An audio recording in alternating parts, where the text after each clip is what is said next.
I never imagined my marriage would reach this stage. For so many years, I was certain Clara and I had something indestructible, a bond woven with trust, laughter, and quiet understanding. The kind of love most only dream of but seldom experience. She had always been my calm after the chaos, my peace at the end of long days. But lately, that peace had turned into a silence that felt heavy, uneasy in ways I couldn't explain. It started subtly, late-night notifications lighting up her phone, brushed off with a soft laugh. The way she began to tilt her screen, just slightly out of my sight.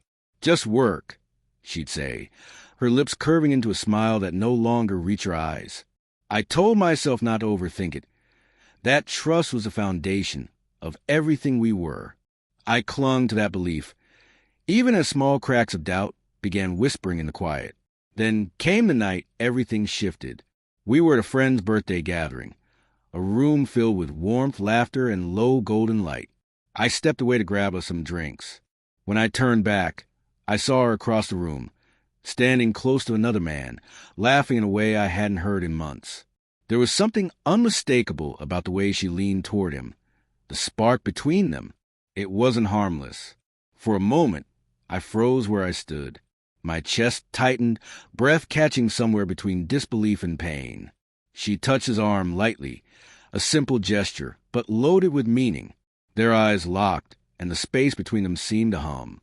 My world didn't shatter with noise. It broke softly, like something delicate finally giving way under pressure. Her laughter, once the sound that brought me peace, now sliced at me like glass. I gripped my drink tighter, anger and confusion twisting together inside me. How long had this been happening? How had I missed it? Still, I didn't confront her there. I stood quietly, pretending to check my phone while watching through the blur of the crowd. When her gaze finally found mine, her smile faltered just for an instant, and that was enough. She knew I had seen everything. We left not long after. The drive home was suffocatingly silent, broken only by the soft hum of the engine. I wanted to demand the truth, to force her to say what I already knew. But another part of me, the one that feared chaos more than heartbreak, held back. I wanted to see what she would do when faced not with anger, but with quiet truth. Back home, she moved around as though nothing had changed. I sat in the living room, feeling the air thicken between us. After a while, she turned, her voice light but uncertain. "Is something wrong?" she asked. I looked at her for a long moment, choosing each word carefully. "I saw you tonight," I said at last, no accusation, no fury, just honesty. The color drained from her face. For the first time in years, she looked unsure of herself. She opened her mouth, searching for an excuse, but I didn't let her fill the silence. I waited, and in that waiting, I watched her composure crumble. "You don't need to explain," I said quietly. "I just needed to see it for myself. Now I know." There was no anger left in me, only exhaustion and clarity. She didn't answer.